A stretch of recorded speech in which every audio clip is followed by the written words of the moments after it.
24 ঘন্টার মধ্যে হামলা ইরানের। বন্ধু ইসরায়েলকে বাঁচাতে ছুটল মার্কিন নৌবহর।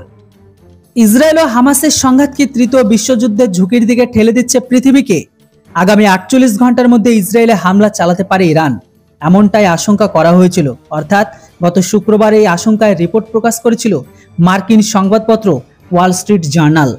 এরই ফলে নতুন করে মধ্যপ্রাচ্যের ভয়ঙ্কর যুদ্ধের মেঘ ঘনাচ্ছে, কারণ পাল্টা হুঁশিয়ারি দিয়েছিল আমেরিকা। কথা মতো ইসরায়েলের পাশে দাঁড়াতে যুদ্ধকালীন তৎপরতায় মার্কিন নৌবহর পাড়ি দিয়ে দিল বন্ধু ইসরায়েলকে রক্ষা করতে।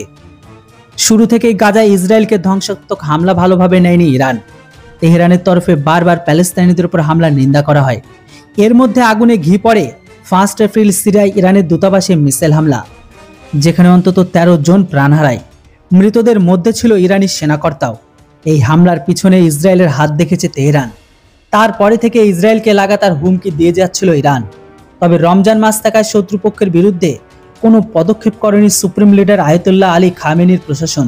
কিন্তু এবার তারা নাকি মরিয়া হয়ে উঠেছে বদলা নিতে। এই প্রেক্ষিতে ইরানকে পাল্টা হুমকি দিয়েছে জো বাইডেন।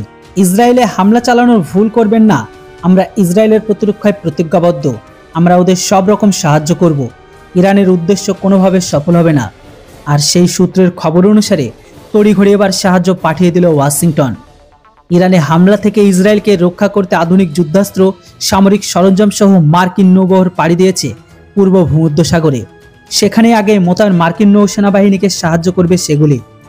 এখনকার পাওয়া খবর অনুসারে এক মার্কিন সেনা আধিকারিক জানিয়েছে, ইরানকে শিক্ষা দিতে পাঠানো হয়েছে শত্রুপক্ষের নৌশক্তি চোখের নিমেষে ধ্বংস সক্ষম দুটি রণতরী।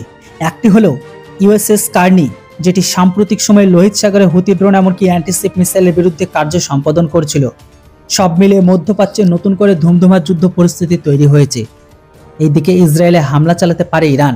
এই খবর প্রকাশ্যে আসতেই নড়ে চড়ে বসেছে ভারত সরকার। শুক্রবার দিন বিদেশ মন্ত্রকের তরফে এক স্টেটমেন্ট জারি করে ভারতীয় ইরান ও ইসরায়েলে না যাওয়ার পরামর্শ দেওয়া হয়। পাশাপাশি দুই দেশ বসবাসকারী ভারতীয়দের দূতাবাসগুলিতে নাম নথিভুক্ত করতে বলা হয়েছে। দেখার বাকি এটাই, এবার এই যুদ্ধ কোথা থেকে কোথায় গিয়ে পৌঁছায়। কেননা এখন তো ছিল ইরানের হামলা, এবার পাল্টা রিটেলিয়েশন আসবে ইসরায়েলের তরফ থেকে, যেখানে গোটা মুসলিম বিশ্বের হাওয়ামাও করে আল্লাহর কাছে কাঁদতে দেখবেন, হে আল্লাহ কোথায় আছো, ইরান আর ফিলিস্তিনিদের বাঁচাও। এই কথাটা আজকে মিলিয়ে নেবেন। যেটা বন্ধুরা, এখনকার পাওয়া খবর অনুসারে পুরো ঘটনার উপর আমাদের নজর আছে। যতক্ষণ আপডেটটি দেখছেন ততক্ষণে হয়তো আরো বড় কোনো আপডেট বেরিয়ে আসতে পারে। তাই আপনাদের কাছে রিকোয়েস্ট, ইরান আর ইসরায়েলের ওয়ারের লেটেস্ট আপডেট পাওয়ার জন্য অবশ্যই চ্যানেলটিকে সাবস্ক্রাইব করুন। Thanks for watching. জয় হিন্দ, বন্দে মাতরম।